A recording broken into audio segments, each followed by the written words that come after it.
Hello. This is for ZZR, ZX10s, fucking ZRX, GPZ, you name it. I mean, they're all the fucking same. This is a DIY ECU. You build it yourself. You could buy it. There's plenty of sources to buy it from. You can get a kit to build it yourself. They're about $100. And it does anything you want it to do. If it doesn't support something, you can implement it. It is open source. And really, there is no limits. I mean, whatever the fuck you want to do. I mean, there's hardware limits for some things, but I mean, there's also ways to get around them, but it's kind of difficult in some things. But those things are so niche, and you really won't encounter something, especially for something like what I'm doing here and what you're probably going to be doing as well. So this is a Speeduino. Not sure if you're familiar with it. You might be if you've been doing this or been researching it. I didn't build this. A guy on YouTube built it for me. He didn't build it. I'm pretty sure he outsourced it to Chinese children. So I mean, super cheap. I bought this for $100, I think, even. And shipped to me. He didn't even charge me shipping, so that was pretty cool. The guy's awesome. I'm pretty sure he builds them in bulk. Like I said, I'm pretty sure he sends it to, outsources it to Chinese children. So shit is really cheap, awesome, works great. And you could do live tuning on it, auto tune too. So it's pretty cool. Like I said, it's for Speeduino. There is a manual for it online, and you can build them yourself if you want to. I didn't do it. It's like, man, I spent $100 and fucking buy it, or, spend $100 and buy the components and then spend a couple hours soldering it together. It's just like, it didn't make much sense to me. So I got this harness I built. It's super overkill. It's 14 gauge for everything. In hindsight, really bad idea. It's what I had, So I got this harness. It's all fucking tangled up because I never wire managed it. I just plugged it in. So yeah. This, ooh. I don't know when that happened. Anyways, yeah, I don't recommend running 14 gauge for everything, but, if a wire splits or something, it's still got plenty of, ability to run current through it if something happened. I have to fix that wire now. I just noticed it, but the output of the Speeduino might be different for different ECUs. I think this one is. Here I'm playing Clash of Clans on my computer right now, but I'm gonna pull up the schematics. But if you buy it from someone, and they'll probably send you the schematics for your for the outputs of these. In my case, since Bombshell Bikes built mine, he had all the schematics in the description, and I just downloaded them, put it in Eagle, and traced the pinouts for everything. So that was super easy. If you were building your own, obviously it's going to be the default for Speeduino, and everything's online. There's a wiki. Here, let me pull it up on my laptop. Here's the Speeduino wiki. It's a step-by-step manual. It's super, super easy to go through. Just, read the manual. It's in plain English. If English isn't your first language, just Google Translate. But you really shouldn't need that. It's very straightforward. I got a couple of designs that I made up myself. Here, let me pull them up real quick. Put them in Fusion. So this is for some booster throttle bodies. Let me find my fucking mouse. Hello? Oh, it's off. Alright, so let me pull this from the top real quick for you. This is for Hayabusa throttle bodies. The Hayabusa throttle bodies are 80 mil by 80 mil. They're offset by 80 mil each, the even. So the ZZR, which is what I built these for, but they should be very similar. They might just bolt up to the ZRX as well. I haven't tested these, but I'm pretty confident in saying that they're very similar. They might need some adjustments. All my designs will be in the description. You can edit them to your pleasing. This is for ZX10 throttle bodies because I bought these guys for $100 each, and I bought these for I think 60. So these are $40 cheaper. I would always recommend running Hayabusas because of the simplicity. I mean, look at this. Now, I'll also go ahead and tell you that this guy right here is probably going to cost about $70 to machine out of aluminum if you outsource it from China. This is going to be more. And you'd think, well, it's smaller, so it shouldn't be. This has a lot more complex design geometry. Like, look at this. It's just a fucking plate, man. I mean, yes, I have these countersunk holes in here because you need to. Because I'll show you these guys, which goes into the ZX10. These actually sit when they go in the hole, right? I know you can't see it because it's not a scaled image. But basically, when these go in the hole, they overlap over here. So you bolt this down, and then that bolt needs to sit and recess so you can even get this guy on here. So this is a 1/2-inch plate. So it's pretty fucking thick. And then this guy just bolts onto the plate, and then you just bolt. Then you put your ZX10 throttle bodies on. The reason why I did that is because I wanted to use all OEM parts. If I wanted to do something proprietary and then fuck you over, I could have made this so much easier for me to design and for you to apply to your application. But I want to be able to buy parts for this in the future and not have to make them. So that's pretty important to me. This is going to be a lot more money to machine. Now, there's an alternative. I'm going to cast these, okay? And I'm going to cast them out of aluminum. The design should be fairly cast friendly. I'm not really sure about this O-ring lip here. It might not be. I don't know. I haven't tried it yet, but they should be fairly cast friendly. The thing is with the Busa throttle bodies, since they're 80mm offset per hole spacing, the ZX10, ZZRs, the ZRXs, GPZs, they're not. So this is what this is supposed to achieve. It's to achieve the 80mm offset. And how I did that is, I got the holes, and then I just offset this cylinder, to make it 80mm. And that, of course, leaves a little, line here. So I had to add a fillet here and make the transition a little bit better. But that means there's a fillet here. It's not super obvious. I mean, it is super obvious, but it doesn't really affect anything. I have pictures of it when I put it on my bike. So it's not bad. That's why I prefer this design, because it's significantly better flow wise, application wise, and everything is better in my opinion. So basically you see this ridge here. This is what makes it kind of difficult to machine and as a billet piece. So that's why if you want to billet, it's going to be pretty expensive. Not too expensive, but definitely like, $100 something. But basically that lip, I don't know if you guys can see it in there, but there's a little lip in here, and basically you just put those on. This is going to be bolted to the head. You just press the Busa throttle bodies onto the head, and they fit as if they were going on a Busa head.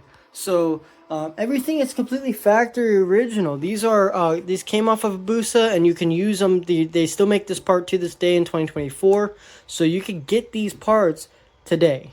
Something else I didn't mention here about the Busa throttle bodies is that billet and casting is not your only option. Basically what you could do is, and I could put these in drawings, or I can separate the pieces to be laser cutter or plasma cutter, or if you really wanted to, you could just take this this piece off here, take this piece off here, and then just go and put it in as design. So I forgot how you do that in here. I think it's drawing, new drawing, and then from design, blah blah blah. And I don't know if I can do that in Fusion on the free version. Oh, I can. Right on. But But my point is that you can, here, let's just put that in from top down view. Let's say okay, hello. Let's say that you didn't have this extrusion here, so I removed it. I should have removed it before I did this, but I didn't even know I could do a drawing in the free version of Autodesk, which is awesome. So you could do it too if you really wanted to. Is that you can remove this and do it in 1:1 scale, not I think it's 1.5 scale is the one I just did, but I wasn't paying attention. You would remove this piece and this piece. I'm doing it one on hand right now, but and then you could just put this guy into a drawing, print it out, and I think that's the problem with Fusion 360 is that I don't think you can print it out as a PDF. Let's see, from design. Yeah, so you can export it as... Nope, that's the thing. Okay, so you can't export anything as a 1:1 scale or anything in Fusion 360. I think that's why I didn't use Fusion 360 when I did this. But basically, in a different CAD software, I think Onshape you might be able to. So try Onshape. Like I said, I'll have all the files down in the description for you. And yeah, I might even make this drawing for you myself. But my point is that you could do this, you could get this guy, and you can plasma cut, you can send it to Send Cut Send if you really wanted to, so you don't even need a drawing. All you have to do is go ahead and remove this piece and then have Send Cut Send cut you for these faces. And then all you have to do is get a cylinder, which is 23.5, no, that doesn't sound right. Get this cylinder, I don't remember the exact diameter, it might be 23.5. Anyways, get a cylinder, weld that fucker on there, and then get this cylinder, which is 24, it's 0.5 millimeter larger, and then weld that on there. So I can make this theoretically, I can probably outsource all these parts and break it down into 3 different parts, and then make it into a kit that I either weld or you can weld, and then you can weld it, cast it, or cut it out of billet. So I'm gonna assume casting's probably the cheapest, but welding might be cheaper. I don't know. But assuming, because welding, unless I make this purely out of steel, welding's probably gonna be more money than casting, if I'm being honest. Yeah, it's because you're welding aluminum. If you're gonna make this out of aluminum, you're gonna be welding aluminum. Aluminum's hard to weld, and on top of it, yeah, I think, and I don't know if Send Cut Send even, they might do aluminum too, but unless this is being made out of steel, a lot of people don't even have access to being able to aluminum weld. So to make this cheaper welding, you're probably gonna have to go ahead and make it out of steel. So, but that's completely possible, and I don't know if you're fine with having steel intake. Sorry, I have hiccups right now. If you're fine with welding steel and having an intake that's made out of steel, which I wouldn't mind myself, even you know, especially since it's cheaper to do it this way, you know. But the thing is that you're not going to have these fillets here. You're not going to have this radius. And, I mean, that's not really an issue, I don't think. You know? I mean, it's just for a better transition. And you could probably just make it by hand.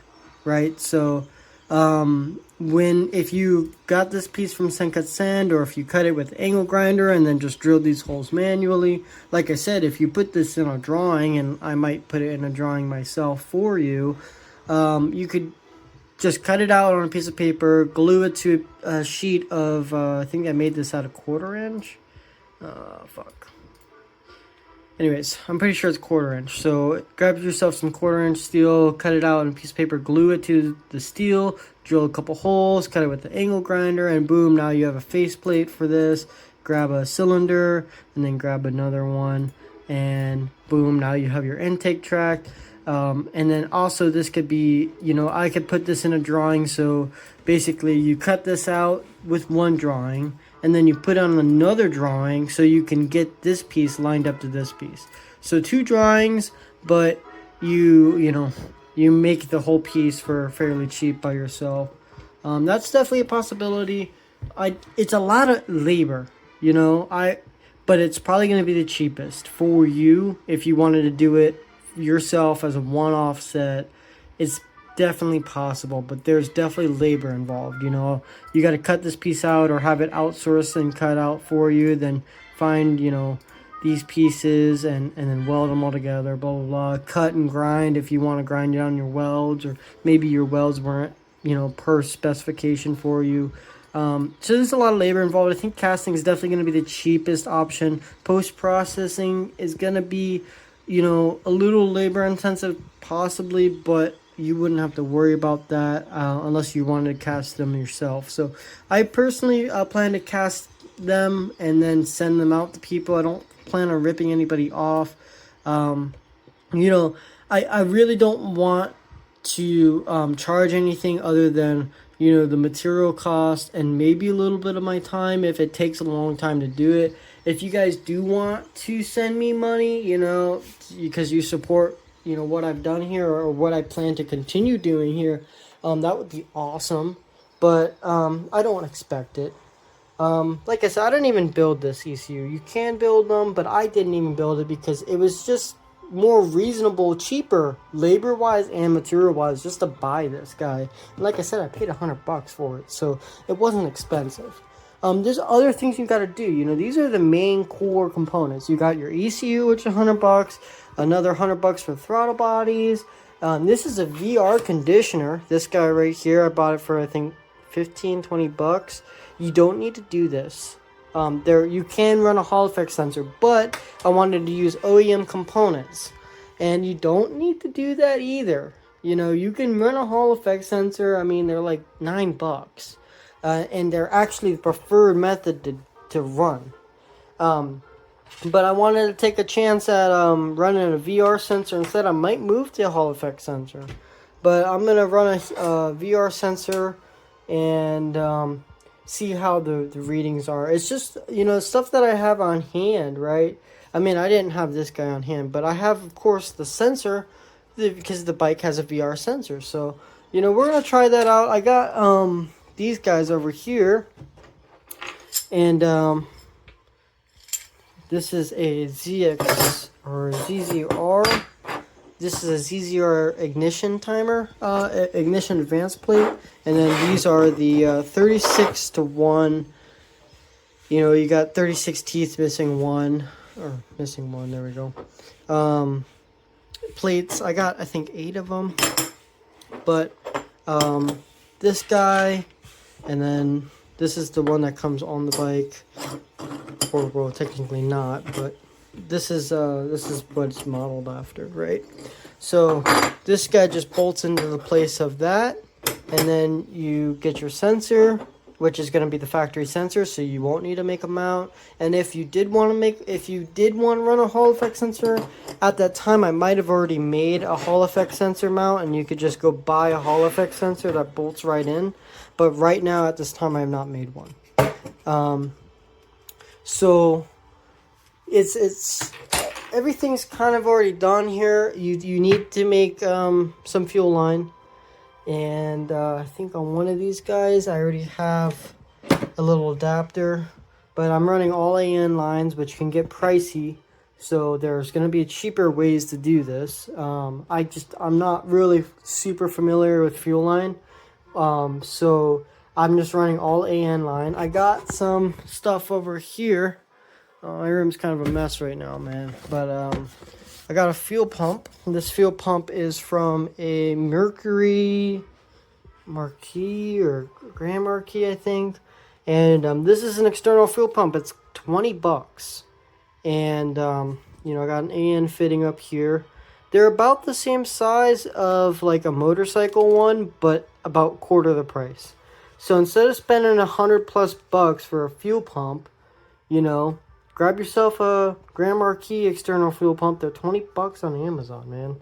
You know, I'd rather spend, you know, and this fuels a fucking car. So you're going to be able to fuel your bike, I'm sure of it, you know. But, you know, shit, I haven't tried it. I haven't ran it to redline, but I'm sure it's probably flows enough. It is a 8mm hole, so about 1/4 inch. And I think this is a 1/4 inch hose. So I just matched it. A lot of these fittings, like that goes onto these lines. This is a -6 AN line. So I actually needed to make adapters, or I didn't make adapters, but I had to adapt a -6 to a -4. The -4 is 8mm or 1/4 inch. So if I had to do this again, I would recommend running -6 all through it. I know that this guy is a 8mm hole, but what you could do instead is just get a bunch of these guys right here.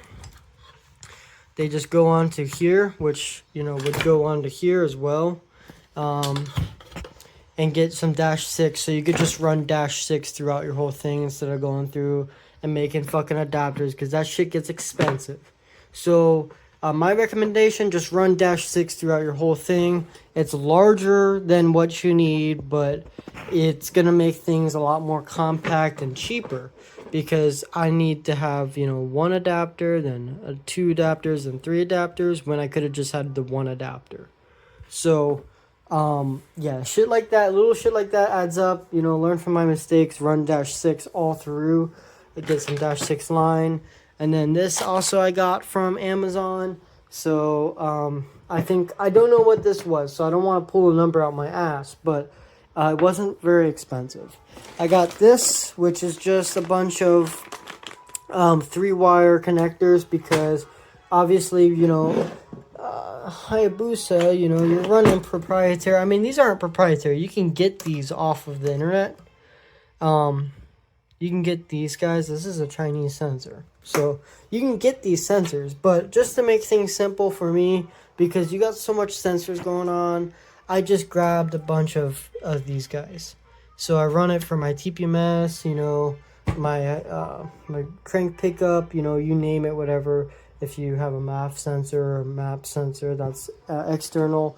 This guy is actually connected to the ECU, so I don't need to worry about that. But yeah, just for various sensors, I grabbed this. This was super cheap. You don't need to. You can grab the proprietary sensors, but I don't want to have to buy 10 of these, you know, and I only need 1 of them. So I just grabbed this guy, and this came in a giant pack of them, and I run these.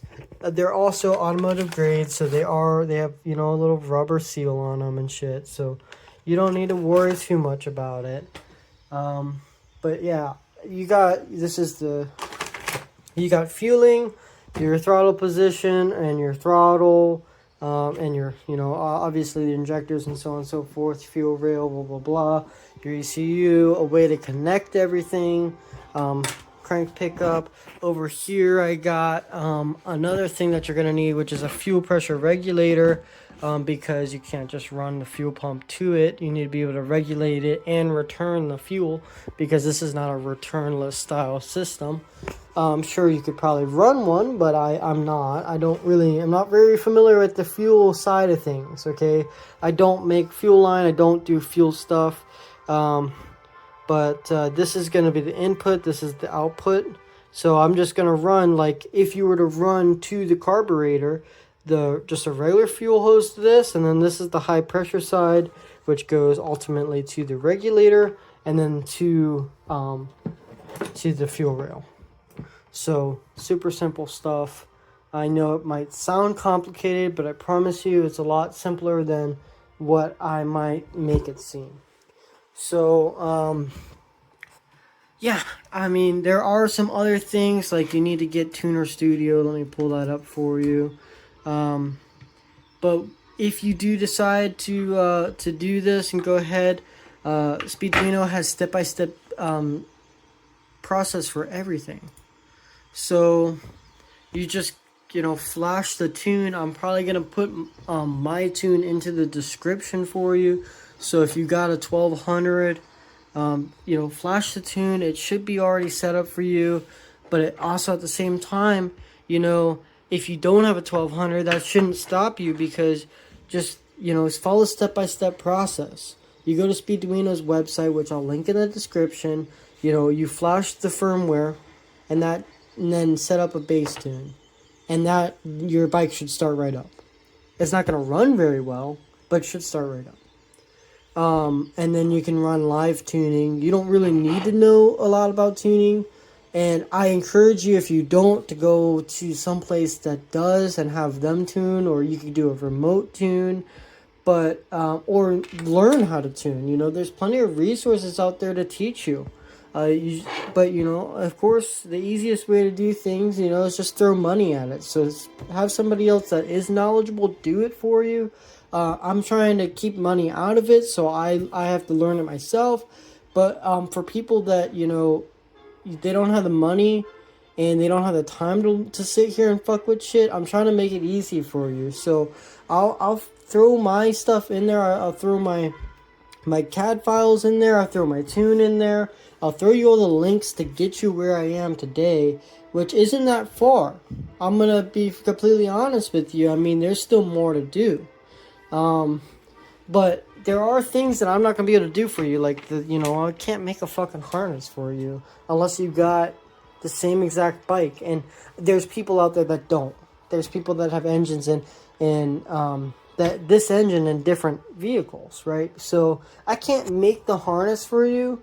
I certainly can try, but it's not going to be perfect, and it's better if you just do it yourself. I know this looks like a fucking mess, but it's really, really not. It's just, I throw this shit all over the place because I got so much shit going on.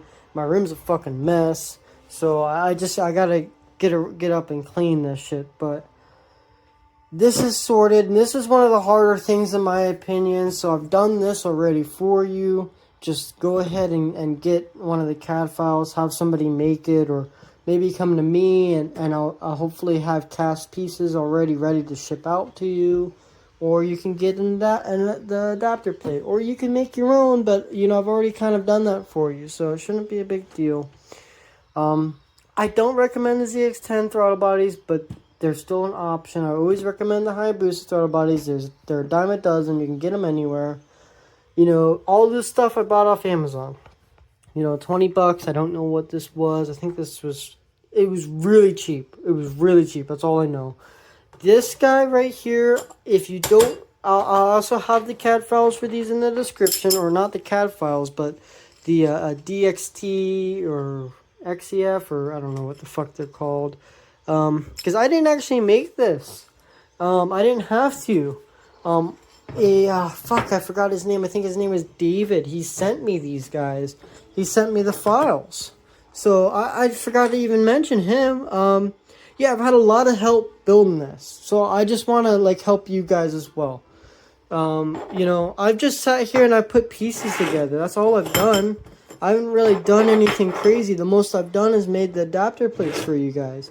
So, a guy named David, he designed this piece, and I talked to him. I said, hey man, I'm doing something similar. Do you have the files for these? And he said, yeah, and here you go, and here I am. So, David made these guys, and they're $20 to make, I think 8 of them at this size. I don't know what size this is, but these things are fucking thick. So, I made them thick. I didn't need to, but yeah, for this, I made a bunch of them. I think 8 of them or 9 of them for very, very cheap. But I'll send you guys out these if you want one. Or you can send them to Senkatsun. Like I said, I'll have the files to make these in the description. You just send them out to Senkatsun. All you have to do is pay money. There's not really a way around it. These are precision cut. These are laser cut. I mean, you can see it. They're laser cut. So there's not really a way you can make these. You have to send them off. Senkatsun is an awesome company. You'll send these out. They'll put them on their CNC machine and send you out usually within the same week. So I got these really quick. And this is not the first time I've used Senkatsun. They're a really awesome company. So I'll have these files in the description. You send them off to Senkatsun, and then you got sugar wheels, or only one if you want only one. or I can send you one of these, but I plan to make kits for anybody that doesn't even want to do any of this work and is primarily using it on a Zx11 or Zx12. So I do plan to make kits, but it's such a, pipe dream. That's why I'm making this video right now, because I have so much things going on that I just don't have time. I am slowly doing this. This has been like a 2-year process for me, man.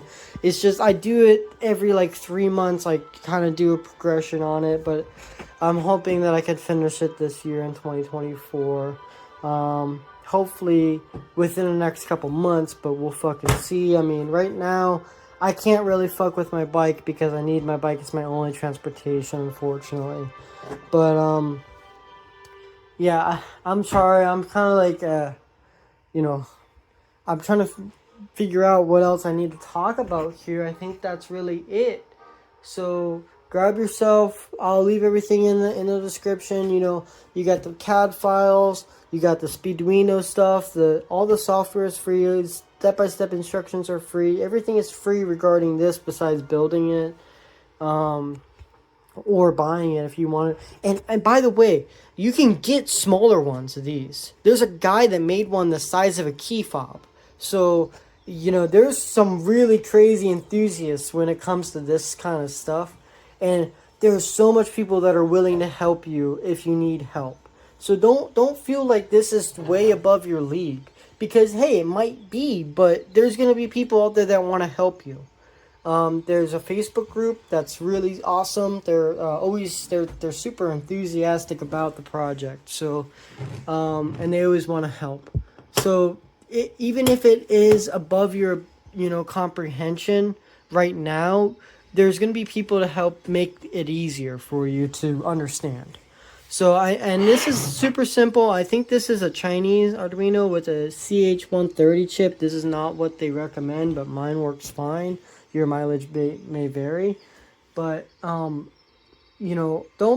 feel like this is too much for you. And if you are a ZZR guy or gal, hopefully I'll have just plain out kits for you. It's just, the thing is that I don't want to sell a kit because the market prices. I do want to sell a kit, but the market prices fluctuate, so it's hard to put a price on everything.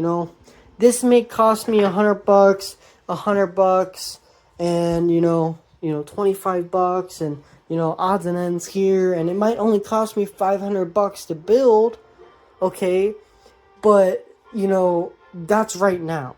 Maybe in the future prices might be more, or they might be less. So it's really hard to put a price on a kit, and and my time and labor is involved as well. So it might cost, the kit might cost $700, it might cost $1,000. So I think that it's better for both of us to go and outsource these parts, or find sources for these parts yourself, because you'll find better deals than if you were just to come to me. It's coming to me is more of a what is the word? Oh fuck. Yeah, I don't know, man. My point is that just do your research, and you'll be able to find good deals, and you'll be able to put this together. I promise you. It's very simple.